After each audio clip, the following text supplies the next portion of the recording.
So ChatGPT is a very hot topic, and if you are a language teacher and you don't use ChatGPT, you are missing out. I suggest leveraging ChatGPT and taking advantage of its power and teaching students how to use it so that they can further their language learning process. Let's go.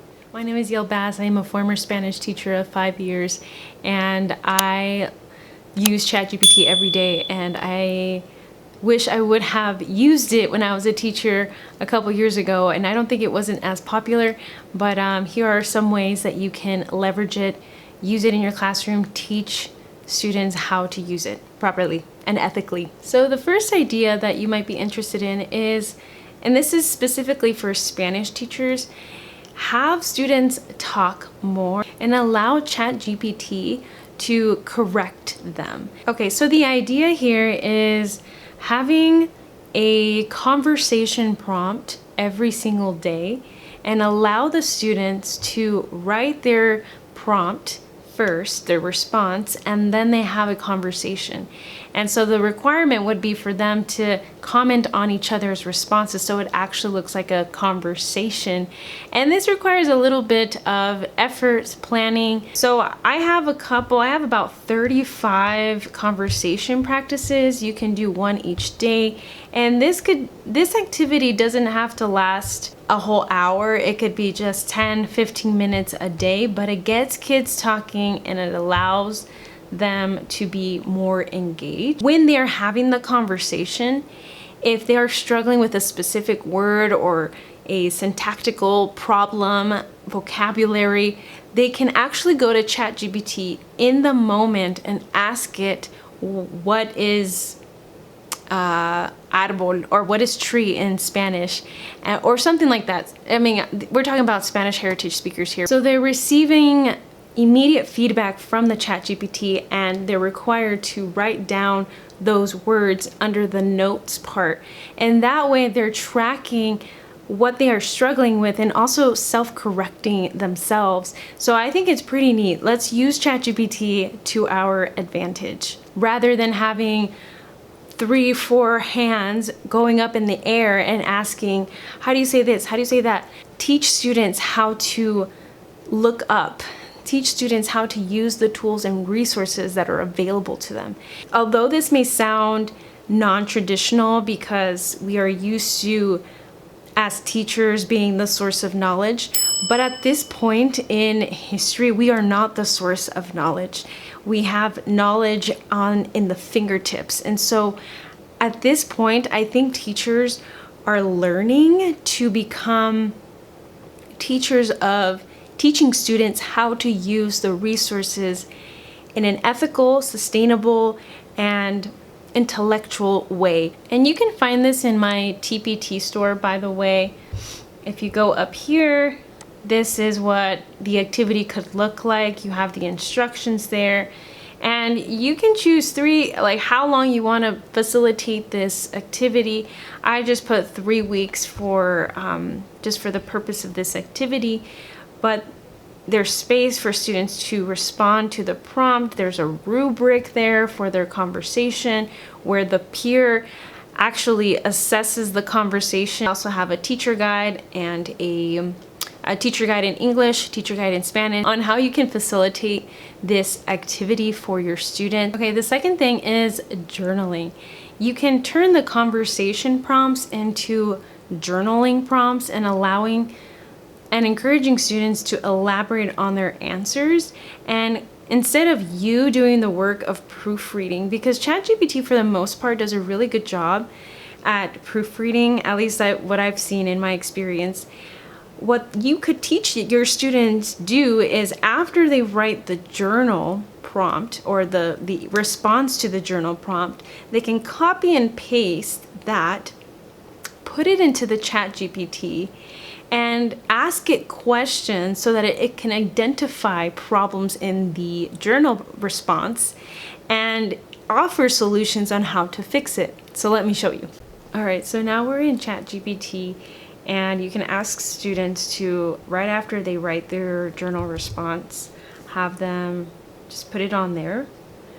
Let it you can have them ask questions to it. And because you're dealing with Spanish heritage speakers, you got to make sure that you include a lot of Spanish in here. So the first question you could ask it is, ¿Cómo puedo mejorar esta respuesta para que suene más natural?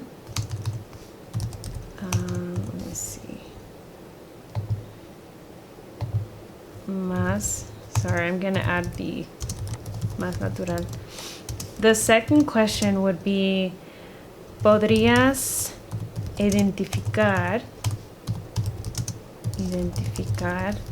los problemas gramaticales u ortográfica? I think there's one right there. The third question could be,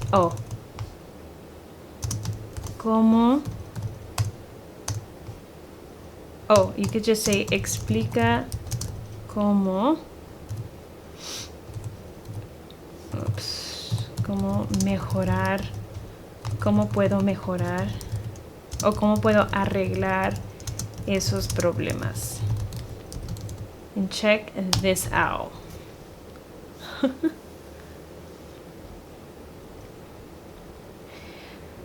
So technically, as you see, ChatGPT is doing you a favor. It's allowing the student to see and to learn about grammar and spelling.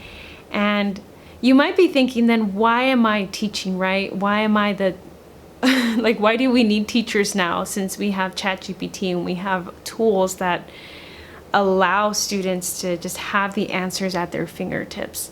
So that's why I think the role of a teacher is changing. And if we do not act fast, we're going to go behind. We're going to get behind, and students are also going to get behind. But if we teach students how to ask the right questions, they're going to be able to learn more. There's also the question of trust, right? The trust component is between the relationship that you have with your students. So I heard somebody say, instead of trying to find ways to prevent kids from cheating, find ways to teach students to further their learning. Because at the end of the day, it's not about grades, even though it may seem like that for students. It is, as teachers, is to teach students the tools, the resources, and how to utilize them, and teach them transferable skills, right? That if they have a problem, that they can have the tools to combat, to resolve that issue, and not solely rely on a teacher.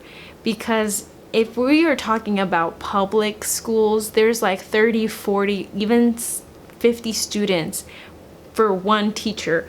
So if you're in that pool of the teachers that you just have tons and tons of students, you need to utilize ChatGPT in your favor. It's actually in your favor, not against you.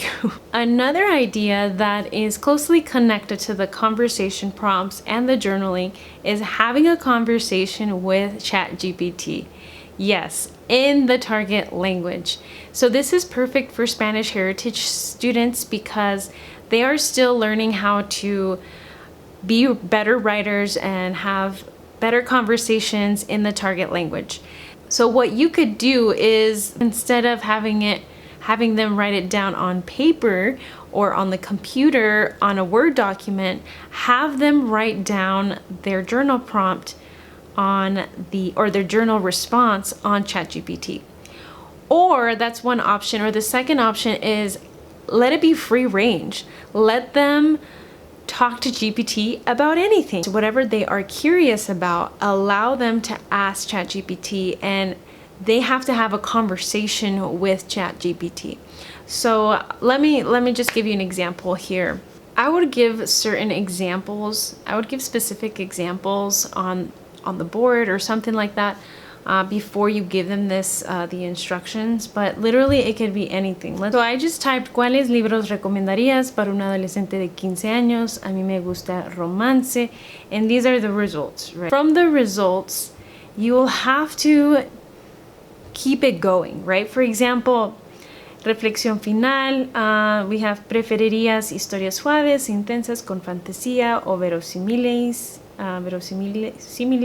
¿Te gustaría alguna recomendación centrada en fantasía romántica o situaciones más realistas del día a día? And you can also make this, you can adjust it based on the needs of your students or based on the level of your students, because you can say your conversation, your responses to ChatGPT must be a sentence or 2 sentences long. And another thing is, if you want to grade this, you can just ask them to screenshot maybe a response that they think was the best response to ChatGPT, and just have that sent to you, to the teacher. So I could say something like, prefiero historias con fantasía, pero mi mamá no quiere que él lea sobre fantasía.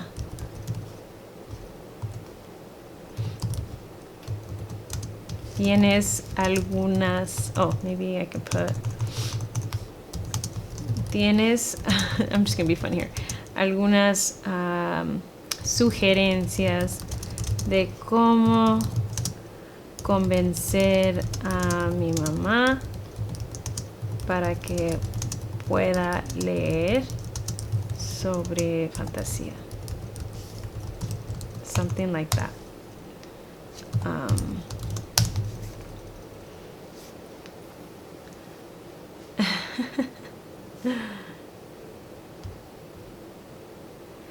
Anyways, this is great, and they will have to keep going. They will have to keep going with the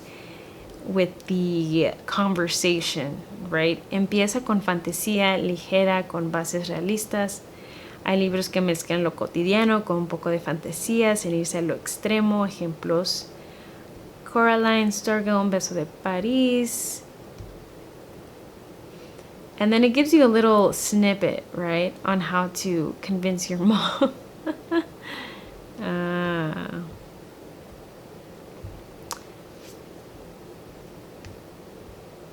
And then you can keep going, right? You could say, and then it says, ¿quieres que te arme una lista de libros de fantasía romántica que sean seguros para presentarle a tu mamá como ejemplos? Sí, está bien, gracias. Sin embargo, yo creo que no me va a dejar. Que no me va a dejar.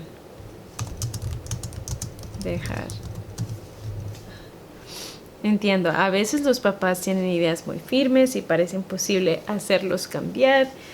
Puede que tu mamá tarde un poco en confiar en que fantasía no es algo malo. Entonces, it gives you so much information on here about fantasy and things like that. And the cool thing about ChatGPT is it always ends with a question. So then that forces the student to answer the question. And and I think some kids are gonna really enjoy having a conversation because it's low risk, right? You're not talking to an actual person, it's a robot. And these days teenagers are very hyper aware and they are very like, I care too much about what people think. And I think this is very low risk. It allows them to develop their writing skills by just putting themselves out there. In my personal opinion, you have to think of the classroom as the place where students are allowed to make mistakes, and that they're being prepared for outside of the classroom when they do use the Spanish, when they do use the target language. The next idea on how to leverage ChatGPT in your classroom, and this one is going to be controversial for sure, is to avoid cheating and the use of ChatGPT outside of the classroom. I suggest not to finish assignments at home. And if you have students that are just begging for you to let them finish it at home, it's because they have extra support, they have extra help, whether it be the computer or somebody else doing it for them, or maybe they are actually getting help from their parents, whatever the case is. I just wouldn't go there. I think there should be a trust within the classroom, the bounds of a classroom, but outside of it, you have no control of it. You can't check in with students the same way that you would in the classroom. So I wouldn't even go there, to be honest, especially when it comes to high school students, because they're a lot smarter. Because if you think about it, for heritage Spanish speakers, most of them are using Spanish to communicate with their family members and their friends or their community, right? That's why I suggest not to have that. That's why I suggest not having homework for them, because that lifetime conversation practice is kind of like their homework. But anyways, if you want to help them improve their reading, their writing, and even their speaking skills, I would assign a reading log and have them read every single night, just for 10 or 15 minutes. And I have here, this is also on TPT, you'll find it there. It's a Spanish reading log, and you basically, they write the title of the page of their book, the número de páginas, and they are required to get a signature from a parent or a guardian. And then every week they will have to do a small reflection that shows what they learned throughout the week within the reading that they did. And that way it's proof that they actually read. And again, make sure you have that trust between you and your student, but you just have to trust them. As a teacher, you don't want to be that teacher that doesn't trust their students. I know you're not going to do it. I know you're not going to perform. It's discouraging, that type of language for your students. So what I suggest is to trust students wholesomely, if that's the right word to use. And if a student does not perform or if he doesn't come through with the assignments, then have grace with a lot of these students. Have grace over them. I know that's hard, but I think it's something that we need to practice. And we make mistakes. All of us make mistakes. Adults especially make mistakes. And children, of course, they will make mistakes. They're learning to be adults, and they need all the grace that they can get. And the one thing, if you are kind of worried about that they're just gonna lie and plagiarize, what you could do is have the parents, I put it on here, is that every month, una vez al mes, I would call the parent randomly, just anybody's parent, just one parent, to confirm if they read their book. And if the parent, the guardian, does not confirm, then they lose the points. And it's about 12 points in general every month. I wouldn't put like 1 point per day. I feel like that would be a lot of points, but that's what I would do. So this is you're not really using ChatGPT, but you can even go to the library with them, take a trip to the library, whether that be the public library if your school does not have a library. But if your school does have a library, go there every month and have them pick out something that they enjoy in Spanish. And I'm sure there are going to be Spanish copies. If not, then maybe request a copy of a Spanish book, or even magazines, comic books in Spanish. There are so many ways that you can do. I know resources are limited in schools. However, reading really helps with language building. I know it did for me when I was a kid. My parents made us read the Bible in Spanish every week, even though I hated it, but it really helped me to read in Spanish, write Spanish, and also learn the accent marks without even knowing the rules. It really helps with language development, and I attribute my Spanish not primarily, but I think it had a huge part in the fact that my parents made us read every week. So imagine the power of reading just 10 minutes every single day, and really subconsciously acquiring those words, and it subconsciously flows better when you have conversations in Spanish. That's what reading does, and there's studies on this as well. Okay, so I hope we can all agree that ChatGPT is not the enemy of schools. I actually believe that if you leverage it in the right way, in a sustainable way, students are going to learn even more, and it will help teachers be more at ease, because you will probably have a lot less questions if you teach students how to use the resources and tools. It is hard out there, especially with this tool, but remember, it is not the enemy. I actually think that you can leverage it properly if you know how to. And I hope this video kind of teaches you a little bit and shifts your mindset about your role as a teacher, that you are not the source of knowledge anymore.